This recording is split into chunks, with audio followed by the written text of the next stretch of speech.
The Museum of Fine Arts Houston presents Jacoby Satterwhite, A Meta Prayer. Interdisciplinary artist Jacoby Satterwhite transforms the museum's vast Cullinan Hall with a meta prayer. The expansive multimedia installation that fuses choreography, video, animation, lighting, and music to reimagine a kaleidoscope of computer-generated works. A meta prayer constructs a digital space that represents love, joy, and resilience. The soundtrack pulses with energy, providing the video its driving beat. This exhibition is on view through October 13th at the MFAH. Visit mfah.org/meta to learn more. Today on CityCast Houston, it's about to get more expensive living in Houston and Harris County as we see more fallout from Hurricane Beryl and the May derecho. Plus, how will the Houston Police Department earn back the public's trust after multiple scandals? And what is Meow Wolf, and why am I so giddy about it? I can't wait to explain this one. Houston Public Media reporter Lucio Vasquez joins me to recap the week that was in H-Town. It's Friday, September 13th. I'm Raheel Ramzanali, and here's what Houston's talking about. Hey, Lucio, what's up, man? Happy Friday. Happy Friday. Thanks for having me, man. Appreciate it. Always a treat to have you on. And yesterday's episode about the most Houston thing ever has sparked so much debate with our listeners. And by the way, you can still vote on the bracket with the link in our show notes. But Lucio, the reason I'm bringing this episode up is I want to get your opinion on this. If you had to pick one iconic thing that is the most Houston thing ever, what would it be? Oh gosh, this is the hardest question I think I've ever had been asked. I think the most Houston thing ever. I mean,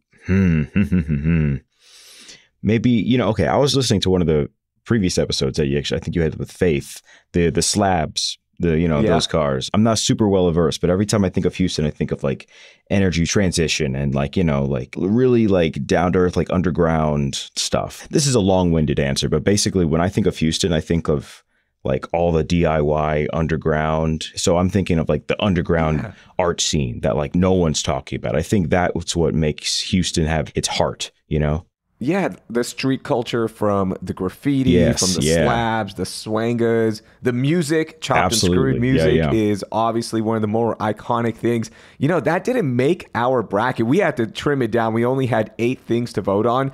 And yeah, that's one that we definitely should have considered and brought up. But yeah, that street culture is one of the best things about our city. Hey, another thing that's pretty iconic, unfortunately, about our city, the natural disasters. They've had a big impact on us in Houston this summer, from power outages to home insurance rates going up. But now there's more. Lucio, we might see an increase in the city tax rate for the first time in years, as the city of Houston is considering a 3-cent increase per $100 valuation. So it would go up from 52 cents to 55 cents. So how would this tax hike help the city? Well, according to Houston Landing, it will help close a $160 million deficit, pay for the $1.5 billion contract and settlement with the firefighters union, and help recover cleanup costs from the May derecho and Hurricane Beryl. And by the way, it's not just the city of Houston. Harris County commissioners just gave the initial okay for a 7-cent increase to property taxes, which likely will be finalized next week. So that means county residents are going to pay about $161 more a year if they own a median-priced home of about $240,000. Wow. I mean, so I was covering the earlier budget hearings from the Commissioner's Court specifically.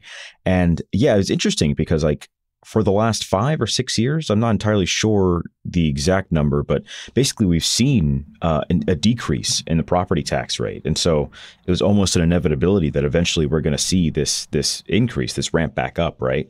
I am interested to see, exactly what number they land on. Obviously, they gave the tentative okay, right? But I mean, at this point, if they're saying, yeah, we have like cleanup costs, we have all of these things, we have actionable items that we're going to be using this money for, then, I mean, it seems like it's going towards, something that will actually help the community. I've seen some criticisms as to why we settled with the firefighters when the city can't afford it. So that, tax rate increases, probably another inevitability here. But yeah, I'm just interested to see how we move forward from this. Are we going to continue to see property rate tax increases over the next few years just to, swing the pendulum on the other end, if you know?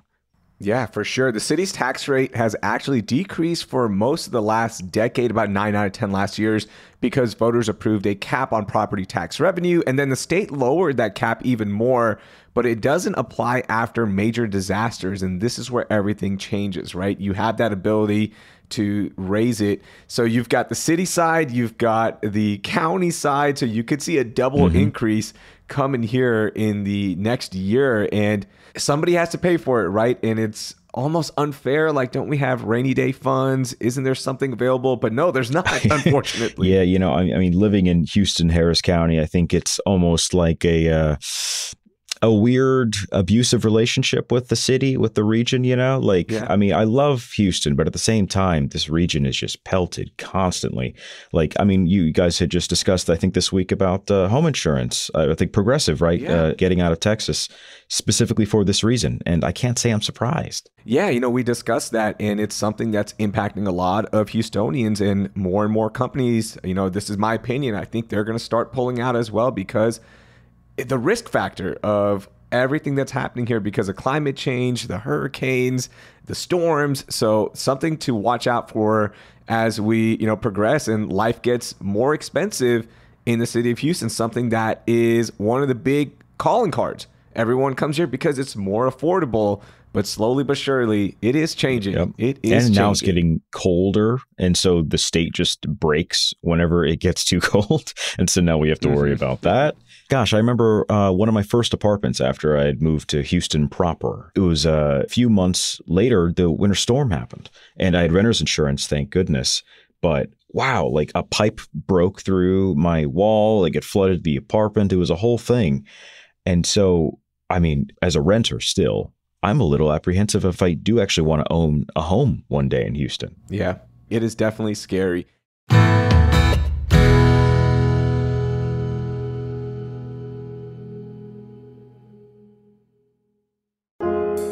For a long time, I've known that Holocaust Museum Houston is one of the largest Holocaust museums in the country. But did you know it's also the first fully bilingual Holocaust museum with galleries and exhibitions in English and Spanish? Being involved in my community and encouraging others to be more involved is really important to me, and that's why I'm excited that Holocaust Museum Houston is celebrating Latinx Heritage Month this September, and it's kicking it off with a special day of action on September 14th from 10 a.m. to 5 p.m. There's going to be drop-in museum tours, voter registration, and booths from local organizations supporting the local Latinx community. Plus, there's going to be a film screening about the life of civil rights activist Dolores Huerta, a performance by the Segundo Barrio Children's Chorus, and engaging panel discussions. And the best part, it's all free. Celebrate, learn, and take action. Visit hmh.org/Latinx for more details. The British International School of Houston is an international and diverse private school with top academic results in a state-of-the-art campus serving children from pre-K3 to 12th grade. The British International School of Houston offers an outstanding private education with state-of-the-art facilities on a sprawling 32-acre campus unlike anywhere else. They recruit teachers who are global talents to inspire students' confidence, resilience, and creativity with an international-minded environment. Students build pathways to the world's best universities through excellent results and internationally recognized qualifications. Are you interested in learning more about the British International School of Houston? Search BIS Houston today and get in touch with their admissions team. You can also join them for their upcoming open house on September 18th by registering online. That's the British International School of Houston. Hey, Lucio, what is your biggest story of the week? My biggest story of the week is a bit of a heavier one. It's as a result of the Harding Street raid back in 2019. Now we have a murder trial that just started this week. So to back up a little bit, we have a couple, Dennis Tuttle, Regina Nicholas, who live on Harding Street here in Houston. Their neighbor calls the police. The motivations are a little murky, but it seems that the neighbor was, basically beefing with Regina. But This neighbor makes lies on the phone call to the police saying that, the house is a drug den. They have machine guns. They have heroin, all this stuff. The police then lie to get a search warrant, a no-knock search warrant to, search the house. And then they bust down the door. A shootout ensues. And the couple ends up dead. A couple of officers are wounded. The couple's dog is also shot and killed. And it's a huge scandal for the Houston Police Department, former police chief Art Acevedo, the city itself, right? And so it's been years now, years and years down the road. Charges have been filed, charges have been dropped, charges have been refiled. And so now Gerald Goins, he's the person who led the raid. He's one of two cops, former cops, who actually lied to get the search warrant. They said that they had a confidential informant who bought heroin from the house. That was not true. Now he's on trial for the murder of the couple. Basically, prosecutors say that he was responsible for their death, while his defense attorneys say that, yeah, he did lie, but maybe the murder charges are a bit excessive. So it's been a long saga to get to this point. So what's next now in this trial? Well, I mean, they're putting a lot of people on the stand. I was there on Monday. And wow, yeah, Monday. It's been a long week already. And so on Monday, they had put, I believe, 3 people on the stand to question them about what they experienced during the day of the raid, of the shooting. One of these people were Sarah Sanchez. She's a neighbor who lives a few streets down. She was friends with both Tuttle and Nicholas. They also questioned a few HPD officers who had responded to the scene. And as of right now, they're just trying to get, a sense of what happened and whether or not Gerald Goins is fully responsible, could be held liable for the deaths of these 2 people. Because I say liable as well, because separately there are a lot of civil lawsuits that were filed as a result of this botched raid. So yeah, I mean, there have been convictions as well. The neighbor that called the police back in 2019 that lied to the police, she was sentenced, I believe, to 3 years and some change to prison for basically just fabricating the entire thing. And so, yeah, it's been a long time coming. And unfortunately, as we know now, it's not the last scandal that HPD has seen, but it's definitely one of the more long-lasting ones in recent years. It definitely is. And this takes me to my most overlooked story. And, there's more to discuss with HPD, police behaving badly, scandals, because the Houston Police Department is trying to earn back public trust since the scandal broke that had some 264,000 cases listed under the code, suspended, lack of personnel since 2016. And this is going to haunt them for a long time. But they are slowly but surely taking steps to earn the public's trust back, because they just released a new dashboard where you can log on and check the status of every suspended case in real time. Now, about 200,000 cases have been reviewed, and the dashboard will allow people to see where exactly their case is in the process of either being reviewed, reinvestigated, if there's an action plan put in place. And Lucio, this just speaks to, HPD is going through a tough time right now. Yeah, it absolutely is. I mean, they have a police chief, and they seem to be trying to steer the ship in a more productive direction. But, I'm actually looking at the dashboard now, and it seems to be more of a slideshow as opposed to an interactive dashboard. But hey, that's progress. There's more data to look at as opposed to, having no data at all, 2 weeks ago, right? It was a long road to get here. I remember reporting on it along with my other colleagues here at Houston Public Media after it broke. And it seemed pretty monumental at the time. And we were all wondering, is this going to, mark the end of former police chief Troy Finner's tenure as police chief? And notice how I said former. Yeah, it did. It did. Yeah, he was definitely there at the time as well. And, Art Acevedo, his name for whatever reason is never brought up when other media outlets are talking about the suspended cases scandal. Yeah. And, he was in charge at the time. It's interesting too. And he's no longer here, obviously, but still, there's so many people to blame for this. That's a great point, Raheel, truly, because at the point, I think it was, I'm forgetting the exact year, maybe 2018, Troy Finner was copied in an email where I think some other officer at the time was bringing up hey, this SL code is weird, or something like that. But yeah, you're right. Acevedo was chief at the time. Why are we not discussing, what he was doing about it instead of, we're talking to Finner, who wasn't really in charge of, at the time. Why are we looping him in?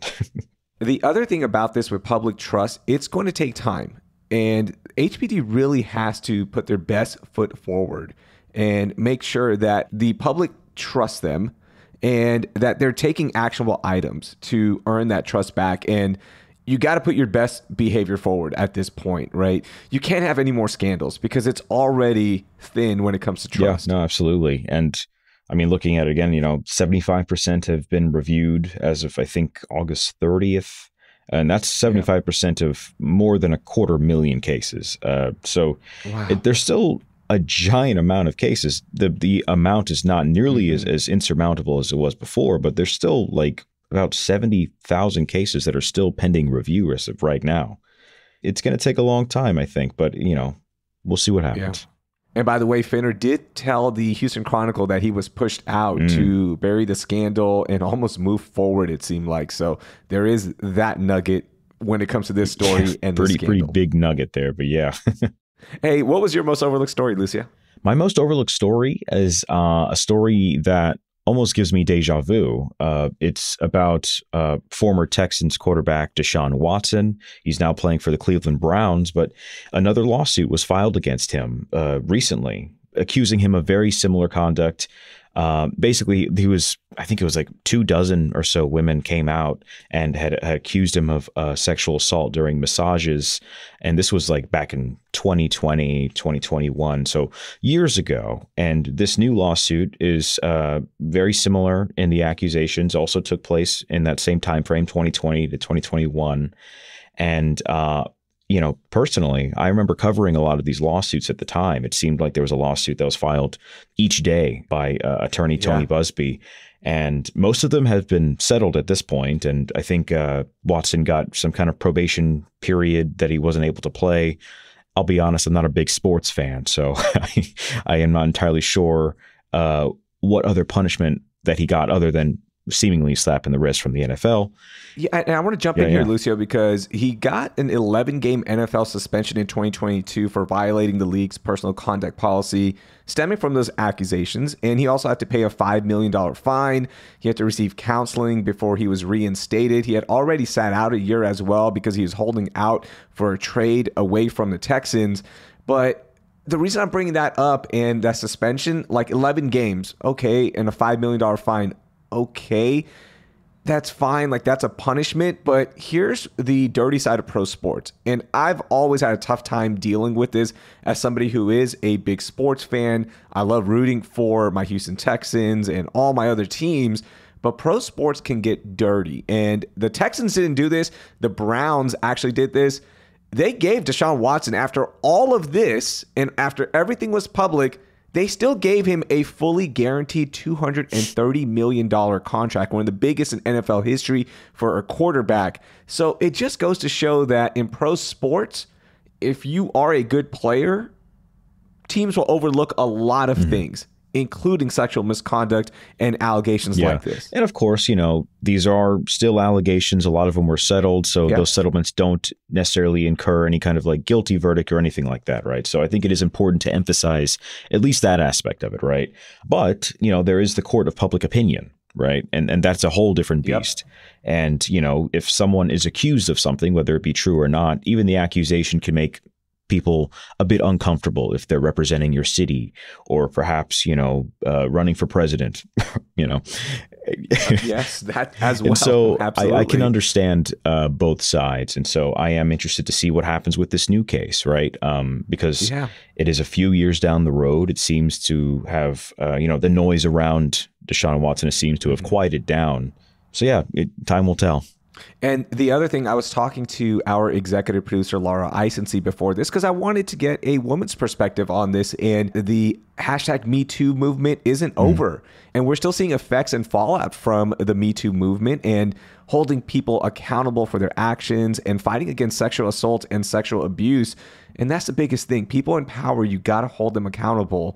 And we can't let people in power get away with absolutely. this. Yeah. I mean, people in power, there's this weird like dynamic in which like a lot of these folks, at least the accusations, it seems that, oh, I make a lot of money, I'm a bigger deal, and there's just this weird dynamic of like, I am entitled to certain things. And so, yeah, I echo that sentiment completely.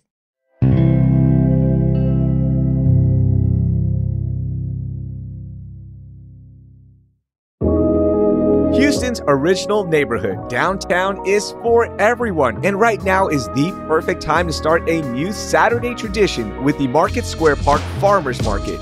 Every Saturday from 10 a.m. to 2 p.m., you can enjoy this great weather and walk the farmers market like I do to check out all of the local growers and makers as they provide access to seasonally fresh and affordable fruits and vegetables, plus meat proteins and prepared foods, as well as other household goods. The best part? The Market Square Park Farmers Market is in collaboration with Central City Co-op, which is Houston's oldest organic, sustainable food co-op. There are several parking options, and it's accessible by the Metro Rail, so you can easily get to it. You can also enjoy live music performances by local artists and other entertainment, so the entire family is going to have a blast on a Saturday morning. Learn more at downtownhouston.org. Downtown Houston. Get energized and revived. Reporting live from under my blanket, I'm Susan Curtis with Dunkin' at Home. Breaking news, pumpkin spice iced and hot coffees are back. I'll pass it to Mr. Curtis with his blanket for the full story. That is so right, Susan. It's never too early to get in a spicy mood. I'm talking cinnamony goodness that's so tasty, people don't want to leave their blankets either. Back to you. No, back to you. All you. The home with Dunkin' Pumpkin Spice is where you want to be. All right, let's end this week on a high note. We have discussed a lot of things, but I want your moment of joy. Give me something good here, Lucio. Yes, come on, lift my spirits up. We've discussed a lot of heavy stuff, and I'm so sorry. Yes.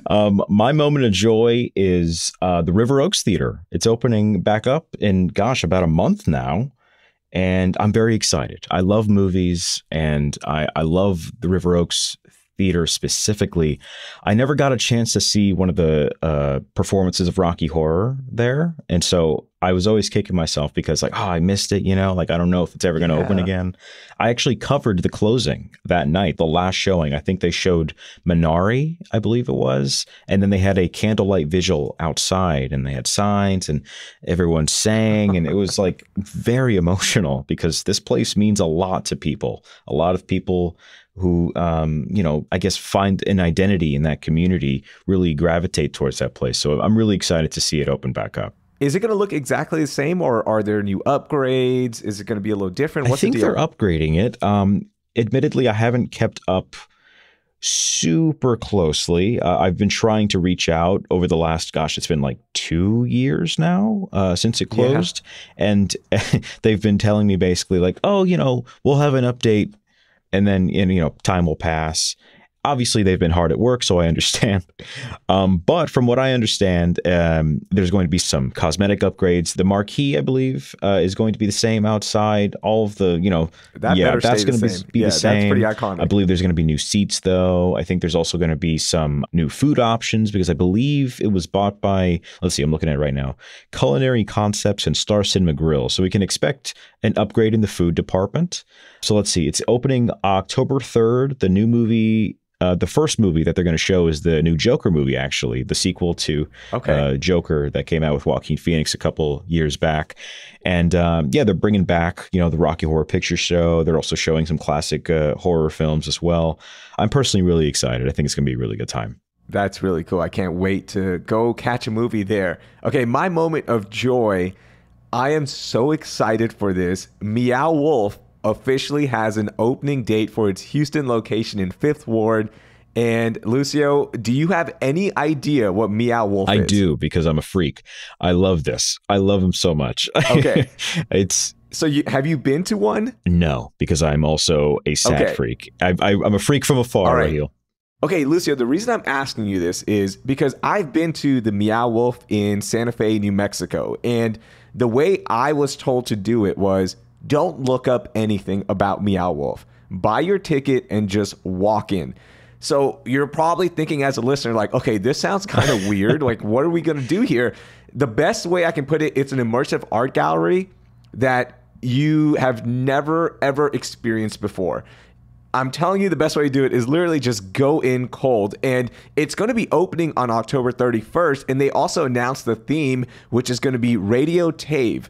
And I don't know what the art installations are going to look like. More than 100 artists have worked on it, including 50 from Texas. It's going to be so much fun. And I'm so glad that we have one here, there in Santa Fe, Las Vegas, Denver. It is the best art experience you'll have, and nothing will prepare you for it, okay? I know I'm kind of like leaving you on a cliffhanger here, but trust me, it's the best way to do it. So cool, as well as a fan of like really abstract art, you know, like it's so cool to see one in Houston. And each location has a different theme as well. And they're very, very different experiences. I'm hoping to go to the one in Las Vegas one day. The one in Las Vegas looks very cool. But until then, Houston is going to be probably my first Meow Wolf experience. And I'm very excited. I'm so happy for you. I'm so happy for all of our listening audience who is going to go and check it out because it is a treat. Lucio, this was a lot of fun. Thank you so much for joining us and can't wait to talk to you again. No, I appreciate you guys having me. Thank you. That was Lucio Vasquez. You can check out his reporting on News 88.7 and at HoustonPublicMedia.org. A big thanks to everyone for sharing our episodes throughout the week and for leaving us a rating and review wherever you listen. And if you haven't, please take a minute to do that before hitting the weekend. And subscribe to our daily newsletter, Hey Houston, while you're at it. That will do it for this week here on CityCast Houston. Our producers are Elizabeth Kama, Selena C.A. Reynolds, and of course, Carleon Jones. Our newsletter editors are Natalia Aldana and Brooke Lewis. And our executive producer is Laura Isensee. I'm your host, Raheel Ramzanali. Our music is by the band All the Kimonos. We'll be back on Monday with a conversation with State Senator Carol Alvarado about why it's so hard to register to vote in Texas and how it can be fixed. Thank you for listening, and I hope you learned something new.